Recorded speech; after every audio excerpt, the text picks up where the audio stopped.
home and do your own thing, you know. You can't be always when you're there. But there's enough going in. Good evening, ladies and gentlemen. You're very welcome to the Men's Shed talks. This particular talk today is on Tulfarris house, dating back to before Cromwell's time, and we have two gentlemen here giving a presentation. That's Jim Curley on my right and Paul Tyrrell. And I hope you enjoy it. Afterwards, a cup of tea for everyone, and we'll have a chat later on. And we want questions from the audience who might be interested in asking something that you see on the screen, or someone that had relatives or friends that worked in Tulfarris back a number of years ago. Thank you. Well, thank you very much, Sean. And on behalf of my colleagues, John Hussey here and Paul Tyrrell, we're very pleased to be asked here today. We hope you enjoyed the talk. I just want to say before we start rolling that it's 51 years ago since I drove first through Blessington. 51 years. And I remember driving up by the old road, coming up through the village. I thought the village was beautiful with the trees. That's what struck me. And then I went around the lake and all around. And I decided there and then that I would return, that I would come back. And I looked for a job, and I got a job down in Dunard, and I ended up in Manfred. We'll drive on now to Tulfarris. Now we're taking the back road from here. And we come here to Wilmount, the entrance to Wilmount. And this is the old entrance. It's the old entrance here. Now this is Tulfarris, the house itself. And just before that, you've had the walled garden. You have houses built on it now. And just beyond that, you have the Tulloch, a mound. And Tulfarris was the original name, and of course that's what we get the name Tulfarris from. Tulfarris. I'll be showing you pictures of these later on. Now, the original avenue was on this way. This is only a back avenue. The original avenue was down here, and then at the end here you had a gate lodge. Gate lodge. That's under the lake, of course, now. And on further then you had the bridge, Ballyboy's Bridge. Again, it's under water. One further then down Featherbed Lane, and on your right here you had Russellstown House. That's under the lake as well. And of course on the other side, up further then you had Russell House.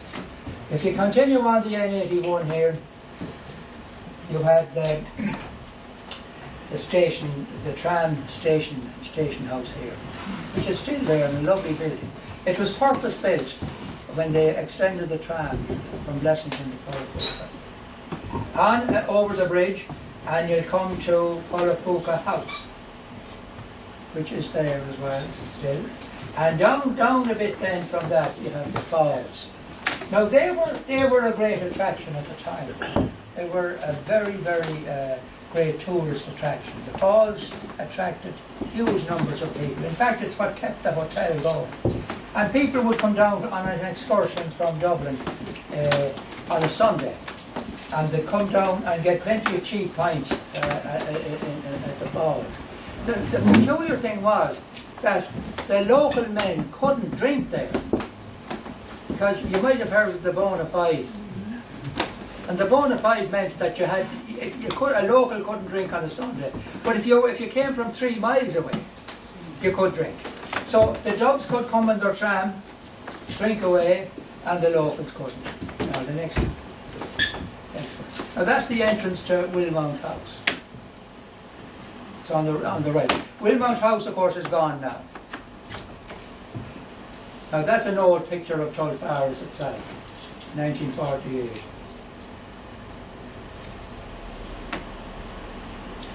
Now that's the Tulloch. It's between the 10th and the 12th fairways now in Tulfarris. And it doesn't look too high there, but when you stand on it, you realise that it is very high up. And why was it, who was Fergus, or why was it built? Well, it's possible that Fergus was a chief of some sort and that he's buried there. It may have been a place of defence as well, but it's more likely a burial mound. A burial mound. Some bones were found there some years ago. Now, whether they were human bones or not, I don't know. And that's the Gate Lodge.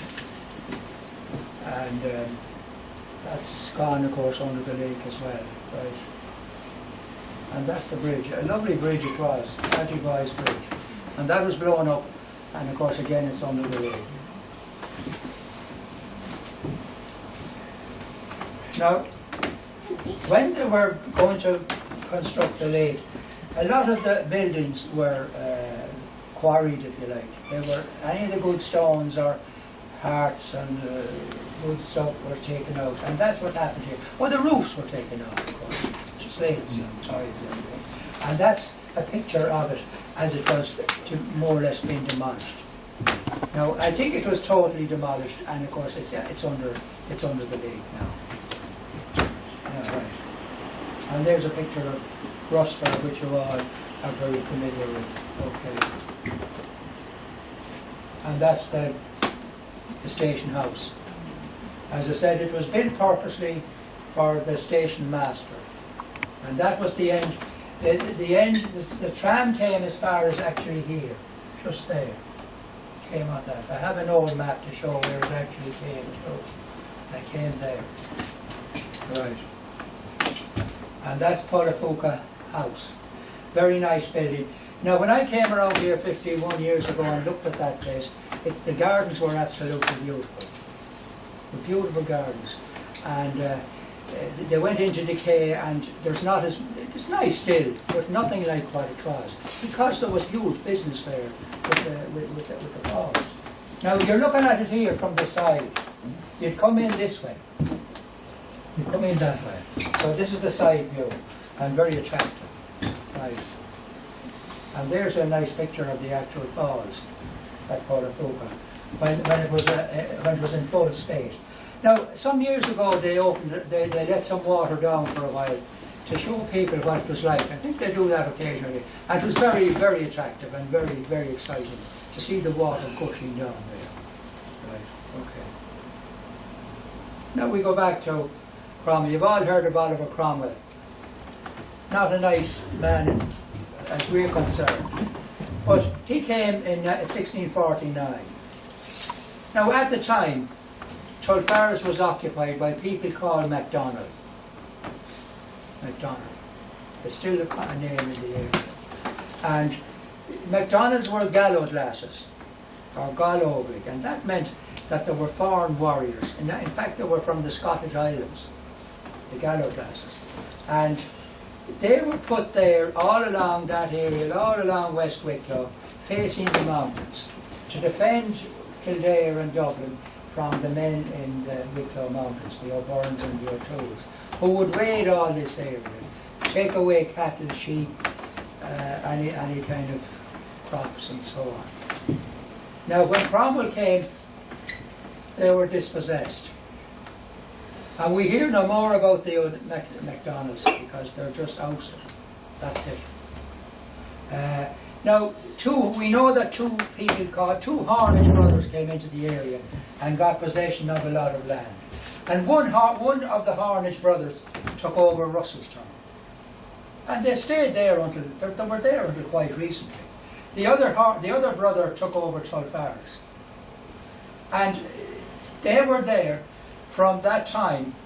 They were there for 300 years in Tulfarris, the Harnage family. Were in Tulfarris from about 1650 to 1947. They were there all those years, 47. Right. Now, why I'm showing St. Mary's Church in Blessington is that from very early times there are records of the Harnages being buried in Blessington in the St. Mary's, or being baptised or being married there. Now the first recording we have is in 1699. And we have Richard Hornage of Tulfarris marrying Hester Hawke C. I never heard the name before. I don't know whether anyone did. But that's in the records of Blessington, St. Mary's Church in Blessington. In fact, if anyone ever wants any records, wants to trace any people that might have been connected with the church, it is available. It can be done. Now, in 1965,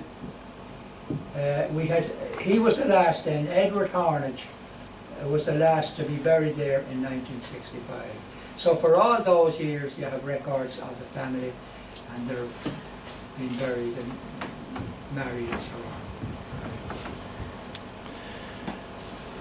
Now, why I'm putting in this picture here is because if you look at the top here, Tulfarris 1750. The present building in Tulfarris was erected in 1750. Now that photograph is obviously not from 1750, but it was taken, I'd say, around 1920 maybe. Do you notice this ditch here? See this here? The drain, if you like.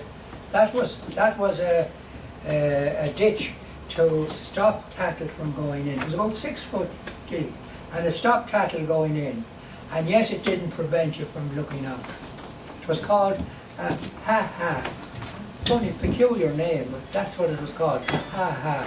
Now, they're fairly common, but people tend to fill them in nowadays because they're dangerous, and the one at Tulfarris is filled.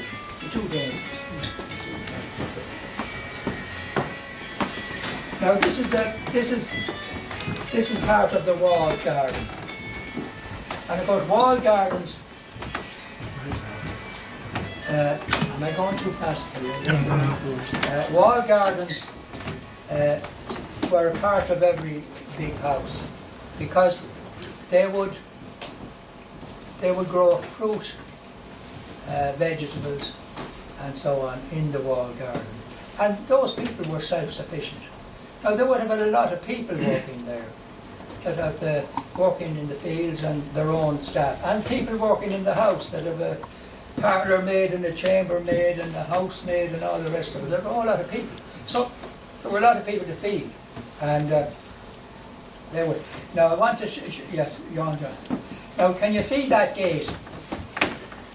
This is the gate that led into it. Again, it's closed up now. Can you see the letter here? You see the H for Hornage. Now, as far as I'm aware, it's the only indication that people called Hornage lived there or owned that place. I don't know of any other mark or reference to Hornage or H or anything else in the whole place. And it shows you one thing, how quickly we're all forgotten. They were there for 300 years, and that's the only remnant of the family that I know about. H. Now we come on to the dreadful rebellion of 1798. Joseph Holtz, of course, was the main rebel leader. Now you had local leaders like Michael Dwyer as well. And you had a rebel centre up in Blackmore Hill, which is not far across from me. And you had a huge number of people there in the summer of 1798. Now, Holt himself had a place in Oakwood as well. Now, you may know Oakwood. You don't want to confuse it with the house that's over on the way to the Batty Boys. Oakwood is a village off the Wicklow Gap. It's into the right there, further on. And from that village, he came down with his men, and they burned Blessington. The whole village. And the only building to escape was St. Mary's Church. There was a few snipers up there, and they prevented it from being burned. Now, we took away a lot of cattle from the deer park, and sheep and whatever they could get. I think they came twice actually, but anyway, they burned it. Now, you see the next thing there, Lower Talbotstown Cavalry. Now they had a Lower Talbotstown Cavalry who were trying to defend themselves against, defend the gentry against the rebels. And their captain or their leader was Richard Hornage of Tulfarris. There's captain, he was called captain, sometimes he was called major, but there he is. Now, despite the fact that he was there, a lot of cattle were stolen, robbed, just taken away, and sheep, and food of all sorts, and wine. And it may have been burned to some extent. But whatever else anyway, he applied for compensation afterwards, a year afterwards, and he was awarded £2,085 in compensation, which was a lot of money. Now, because he was a loyal man, he was given the compensation. If you had been on the rebel side, you'd get nothing. But he got his £2,000. And with that, of course, he was able to improve his farm and build on a bit to the house and so on. Now, Richard Hornage as well was a founder member of the Kildare Hunt in 1804. And that's forgotten about now, but when I came around here first, the hunt was a very regular thing. I'm sure a lot of you remember the hunt. And I think they used to meet in Blessington. And of course, there was a fox covert over at Balgyboy's.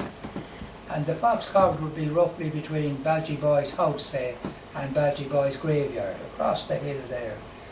It's up at a bit of a height, but the fox covert was there. So there was a lot of hunting done around the area. Okay. Now I move on now to the years 1893 and 1909. Now, I better explain what this is. You see over on the right-hand side, you have the Statue of Liberty. Because you're passing through Ellis Island. And when people were travelling to America at that time, you had to register, you had to go through Ellis Island and be registered and so on. And here's an account in 1893 of a later Richard Hornage going through. And he's 30 years of age. His wife is 25. Edward, I'm not sure, Edward is a cousin, I think, 32, Robert and so on. And they're from Ireland, they're going to Virginia. Because Mrs. Hornage, her mother, Mrs. Hornage's mother lived in Virginia and they visit her quite often. This one is probably even more interesting because it's 1909. We have Richard again here, Richard Hornage, Mrs. Hornage. Now he's 46 and she's 42. And Phoebe, that's the daughter. But what's interesting is that it gives his height 6'4.5" inches. He's a pretty tall man, 6'4.5" inches. His complexion was dark. His hair was brown, his eyes were blue, and so on. And his wife was 5 feet tall. So there was a huge difference in their height. She was fair complexion, fair hair, again blue eyes. And Phoebe then was 5'3", fresh complexion, and so on. Now in those days, the only way you could identify people was that way, because photography, okay, was in existence, but you couldn't compare photographs. So the only way the police or the authorities could get a handle on you was by describing your height and so on, your general appearance. Okay. Now this is him again. This is Richard. And you can see that he was a pretty big man. This was taken down in South Africa in the year 1900. Now I should say that I got a lot of this material from descendants of the Hornages who live now in America. So they sent me some of these photographs, which was great. But he went to the Boer War in 1900, and he was a captain in the Royal Dublin Fusiliers. The Dublin Fusiliers people from this area would have joined it, and from Kildare, Wicklow, Dublin, the Dublin Fusiliers. And this is a medal that he was given because of his time in South Africa. Now, I was lucky enough to be able to buy that medal some years ago, so I actually have that medal of captain. Those medals are very rare and very, very expensive, actually, especially when you can trace who the man was and where he lived, and have a photograph. So it's a particularly nice track. I meant to bring the medals today to give it a look, and I don't think I did, John. I think I forgot to, but anyway, maybe another time. All right. Now that's his son, Edward Hornage. Again, I got this photograph from his relations now, he was a great athlete. He was 6'5". This guy was bigger than the father, 6'5", a very big, strong man. And he rowed for Cambridge University. And he rowed for the first team. It wasn't a second or third team. Now, you see this here, again, it's a gold medallion. Again, I was lucky enough to be able to buy that. It's a gold medallion, and he was given that while he was in the army, in Australia. If you look very closely, you might be able to identify a kangaroo. It's not that simple from where you are, maybe. But he was the best shot of recruits in Australia in his regiment, which was the King Edward's Horse. And his father died. His father died in 1911. That's the big man we saw before. Died in 1911, and then Edward came back to farm Tulfarris. Right. Now I should say before that he was the first of the Hornages who actually did a bit of farming. He actually went out ploughing and drove a tractor and had a motorbike, and was up to that time the gentry wouldn't dirty their hands, it was beneath them. But this man Edward was a real go-getter. Now, in 1914 the war started, and you see these people were very fond of their own country, Ireland. They were really Irish in many ways, but in other ways then they were loyal to the British Empire. They had a loyalty to England and to Britain. And very often there was a sort of a tug of war between the two, because they weren't quite Irish and they weren't quite English or British. So they were in a difficult, kind of in a no man's land. But anyway, he joined, and he joined the tank brigade in 1915. He joined, and now I did get his military record. Military records are generally available for the First World War, and I got it from Kew in London. But I wasn't able to find out whether he actually drove a tank or whether he was involved in the organising and the maintaining. He was good with machinery, because he always had been fooling around with tractors and bikes and that, so he was fairly handy. And there weren't too many mechanics that time. Right.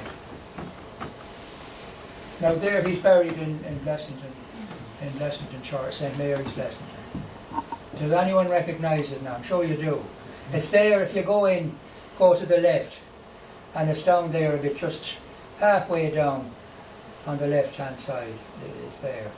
Now he was married, he was divorced from his first wife, and his second wife was Thelma Stannis. And she was a great-granddaughter of the famous Irish Elizabeth Smith. And she was a sister of the famous ballet dancer, Minette de Valois. You might have heard of her. She was a famous ballet dancer. So there was quite a few famous people came from around there. Okay. Now this is another son. This is the next gen. This is the third generation of these three. And this is Dick Hornage. Dick Hornage is in a way the most interesting, because he wrote a book about him growing up in Tulfarris during the Civil War. That's a picture of him there with his Irish wolfhound, which he called Seamus. That's Seamus. And I was lucky enough to get talking to him when he was a very old man. He was over 90, and he had a very debilitating disease. He was actually in bed. But I got talking to him anyway over in America, in a place called Andover. And I was talking to him, and he said, the one thing that made me sad when I was back in Tulfarris in 1999 was I couldn't find where Seamus was buried. He could not find a grave where they had buried Seamus. And that was the one thing that made him sad. But he was born in, when it was 1915. Again, he was a great athlete. He rode for Cambridge. He was in Tulfarris during the Civil War. He published a book on Tulfarris, rode for Cambridge, studied and lived in America for the rest of his life. Now, when they flooded the lake, the Hornets lost a lot of land. And of course, the tenants were demanding land anyway, which they got. And there's one particular person I know about land, was Philly Creighton's father. Some of you might know him. He was down further here towards Kilmalone maybe. And he got 32 acres. He had been a herd for the Hornets. And always praised the Hornets, that they were very nice people to work with. And but he describes his life during the okay, it's called. Now, you might have heard of this character. This man was Neil Plunkett O'Boyle. And that's his troop, or his followers. And they, if you go back for a minute, called the First Man, remember. Now, why you want to see this again is that the IRA had a flying column. That's the irregulars now, the Civil War. And they would come across very often from Kildare. They'd be raiding for arms or for whatever, trying to meet the opposition, whatever. And they would come down here by Russborough and up Featherbed Lane. Okay? And going back over what we saw before, and they'd come up the avenue and into Tulfarris. But when the cook would hear them coming, she'd put down the kettle, because they'd always want tea. Plunkett O'Boyle would say, "Will you blacken the tea?" And they'd have tea and buns or food or whatever. Now, when they'd be finished there then, they'd go on here, come out the back entrance, and they'd come over here to the road here and go up by Humphreys-town. Of course, they could always go over the other way if they wanted, over and on this way and escape. They'd eventually cross Humphreys-town Bridge, of course, and up then they had a hideout in Knocknadroos. Knocknadroos. I think they were Nortons, friends of theirs. And he was actually, you can go back now. He was actually cornered up there eventually, and he was shot. Plunkett O'Boyle. And they have a commemoration there every year or so.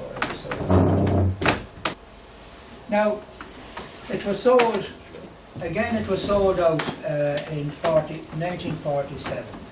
So far as the Hornet is sold out in 1947. And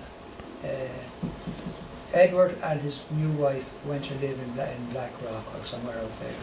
And Dick then, that previous man who was on, but he emigrated to America. And people called Hamiltons took over. And I just have a few photographs there of the Hamiltons. That's a nice photograph of people who worked there. Some of you may have heard of them. Annie Lennon. I think she might have been a cook. And Paddy Sullivan here, and the horse. Right. And they're two young lads. They're two young John and Adrian Hampton. They're not particularly anxious to pose. Now, the McGraths, Seamus McGrath, Sean was telling me about Seamus McGrath and to try and go up. They owned Tulfarris at one stage, and they had a famous horse called Lev Moss. Now, Lev Moss was trained in the gallops in Box Rock or somewhere up there, is it? Stunrock. And trainers, yeah, owner trainers. Now, he won a lot of races. 1969 Ascot Gold Cup, in 1968 Jeffrey Freer Stakes, 1969 Prix de l'Arc, the trio, that's the big one in Paris. Okay.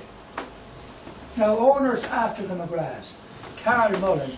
Now, I'm coming to a stage where I remember these people, and I remember Carl Mullen fairly well. He was a gynecologist in Dublin, and they had an art gallery out there for a while, and they had a restaurant, I think. And he was there. Next after him then was Barry Pocock. And Barry Pocock built the first 9-hole golf course there. And Jim Hayes then came after him, and he did a lot of development. He built the present 18-hole golf course, and the hotel, and the houses that are in the walled garden. He built all that. After him, of course, came Paddy Kelly, and you all probably remember Paddy Kelly. He put a new roof on the house. So that was one good thing that was done that time. And he did a lot of other work about it as well. And now we have the new owner is the taxpayer, or NAMA. NAMA is the new owner. Right. And that's a photograph of Tulfarris as it is today. And I'm sure you'll agree that it's a beautiful building and in a lovely situation. So thank you all very much.